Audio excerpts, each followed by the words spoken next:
ये government of India के और CDRI के बीच में साइन हुआ है। ये CDRI को एक इंटरनेशनल ऑर्गेनाइजेशन का डेजिग्नेशन देता है।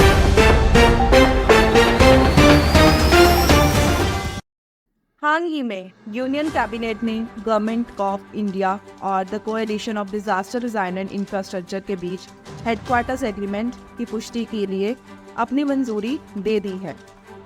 जानते हैं कि CDRI क्या है।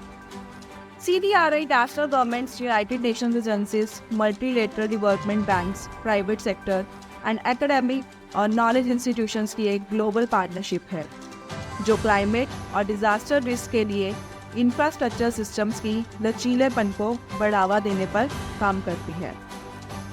CDRI का उद्देश्य क्या है? रिजाइलेंट इंफ्रास्ट्रक्चर के लिए डेवलपिंग पॉलिसीज, स्टैंडर्ड्स, गाइडलाइंस और बेस्ट प्रैक्टिसेस में देशों का समर्थन करके सस्टेनेबल डेवलपमेंट सुनिश्चित करना। इसके मेंबर्स कौन कौन से हैं?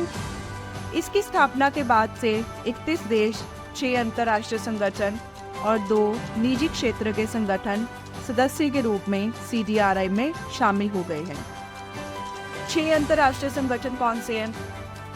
Asian Development Bank, World Bank Group, United Nations Development Programme, United Nations Office for Disaster Risk Reduction, European Union, European Investment bank.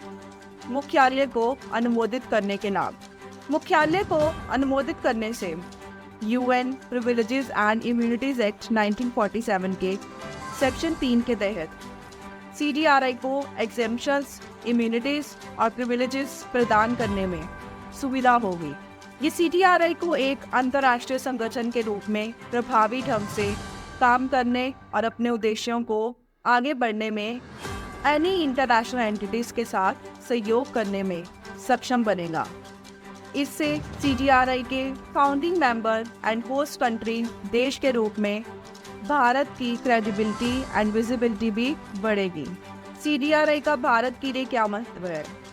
CDRI Bharat को क्लाइमेट एक्शन और डिजास्टर रिजाइलेंस में एक वैश्विक नेता के रूप में उभरने के लिए एक मंच प्रदान करता है। यह भारत की सॉफ्ट पावर को बढ़ावा देता है, लेकिन अधिक महत्वपूर्ण बात यह है कि इसके केवल अर्थशास्त्र से कहीं अधिक व्यापक अर्थ हैं, जिससे disaster Risk reduction, sustainable development goals and climate accords के बीच तालमेल। CDRI के इनिशिएटिव्स कौन से हैं?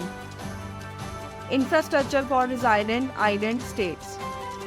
भारत ने CDRI के एक भाग के रूप में इस पहल की शुरुआत की, जो विशेष रूप से स्मॉल आइलैंड डेवलपिंग स्टेट्स और SIDS में बिल्डिंग कैपेसिटी और पायलट प्रोजेक्ट्स पर ध्यान केंद्रित करेगी। Infrastructure Resilience Accelerator Fund, Resilience Accelerator Fund, United Nations Development Programme and United Nations Office for Disaster Risk Reduction दोनों द्वारा समर्थित एक फंड है।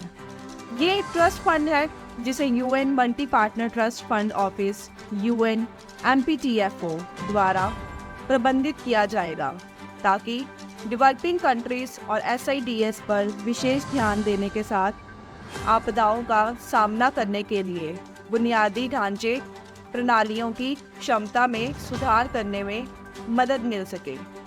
आशा है हमने आपको इस वीडियो में CDRI के बारे में पूरी जानकारी दी है।